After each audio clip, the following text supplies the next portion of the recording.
Okay.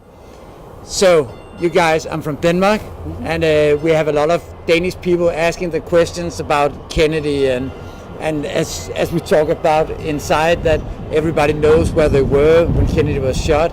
So, what does it mean for you guys and for the American people today? Are people still talking about Kennedy and what he did and that kind I think those of us that are older and were very young at the time, I was a second grader, and I can remember being at school, and it was right at the point where all of a sudden they stopped class and they actually went and they announced that Kennedy had been assassinated. Okay. But even before that, they went to a live feed of Walter Cronkite, because it was when we only had black and white television, and then he came on and you could hear him say that the president is now dead. Yeah. And so we were very young. She was probably a fifth grader at the time. I was second grade. Today is something that he did of the way he was as a president. Does it still mean something for people? We were pretty young at the time, and not really in the political era, obviously, when you're about 6, 7, 8 years old. But you knew that in America, all of a sudden when the assassination happened, you knew things were changing, and all of a sudden you weren't quite as safe. And similar things in America have happened. 9/11's a perfect example. And I would set what happened in 1963 with Kennedy similar to the 9/11 experience, that every American knows where they were, what they were doing, what time of day, and how you heard the news. And so you couldn't go back and watch it on the internet. You watched it live. And actually, we probably were home. I remember seeing Jack Ruby shoot Oswald on TV, live TV, similar to the moon landing. We had school off. So those are the types of things in the 60s that you just learned an awful lot about America and just the whole process.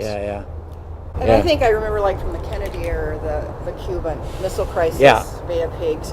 I remember practicing drills where we would have to go down in case of some type of warfare, where we would go down into the lower engines of the school and then sit there covered.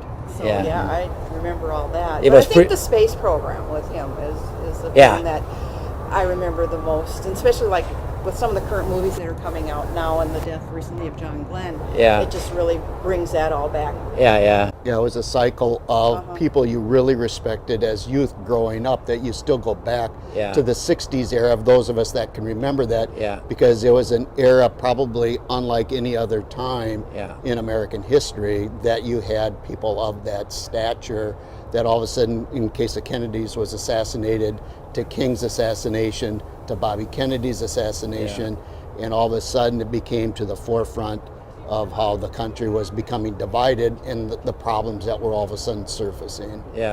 But it's always that saying, it's not what you can do, what the country can do for you, but what you can do for the country, that resonates in every one of us, you know, that was in that era of time. So that's some DNA in you guys.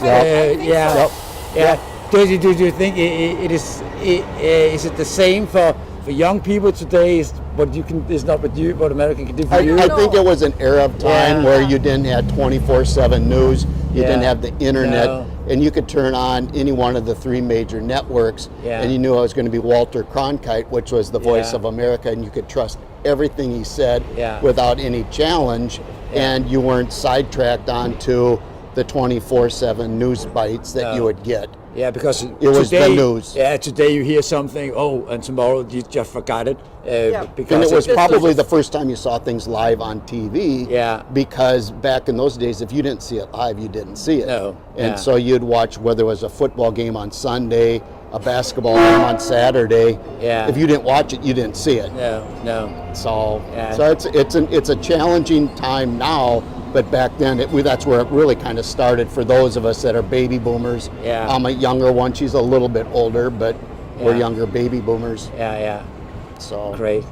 And now it's a new start with a new president. So we'll see where it goes. And so where are you guys from? We're from Minnesota, Minneapolis, Minnesota, St. Paul, Minnesota. Okay. So upper Midwestern. Okay, types. great. Minnesota nice, as they call us. Okay. It was really great talking to you guys. It's nice